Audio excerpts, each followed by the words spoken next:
একটা পুরুষ তখনই কান্না করে যখন নিজের জীবনকে বাজি রেখে পরিবারের জন্য কঠোর পরিশ্রম করে যায়, অথচ তাকে বোঝার মতো কেউ থাকে না। শেষবারের মতো আরেকবার চেষ্টা করে দেখি। পৃথিবীতে এই চিন্তাটাই অনেক সফল মানুষের জন্ম দিয়েছে।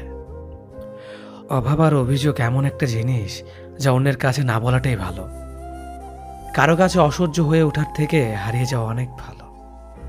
বন্ধুত্ব কখনো হারায় না, হারিয়ে যায় সেই মানুষটি যে বন্ধুত্বের মূল্য দিতে পারে না। মন খারাপ হতে বড় কোনো কারণ লাগে না, ছোট্ট একটা কারণই যথেষ্ট। অর্থই সব, এটাই নিশ্চিত। অর্থ থাকলেই মনে শান্তি থাকবে। মানুষ পরিস্থিতির কাছে সবসময় অসহায়। মানুষ ইচ্ছে করে কখনো কষ্ট পেতে চায় না, কারো কাছে লজ্জিত হতে চায় না। কিন্তু ভালোবাসলে কষ্ট পেতে হবে যেন মানুষ ভালোবাসতে ভালোবাসে। জীবনে তারা বেশি কাঁদে যারা 10 জনকে নয়, একজনকে মন থেকে ভালোবাসে। পরিবারের সাথে ধৈর্য রাখা হলো ভালোবাসা, অন্য মানুষের সাথে ধৈর্য রাখা হলো সম্মান করা, নিজের সাথে ধৈর্য রাখা হলো আত্মবিশ্বাস, এবং আল্লাহর সাথে ধৈর্য রাখা হলো বিশ্বাস। কারো ভালো থাকাটা কেড়ে নিয়ে তাকে ভালো থেকো বলে সান্ত্বনা দেওয়াটাও পৃথিবীর সবচেয়ে বড় অপরাধ। যোগাযোগ বন্ধ করে চুপ করে থাকার অর্থ সবসময় অভিমান হয় না, কিছু কিছু সময় সম্পর্ক এগিয়ে না নিয়ে যাওয়ার ইঙ্গিত হয়। এটাই সত্যি।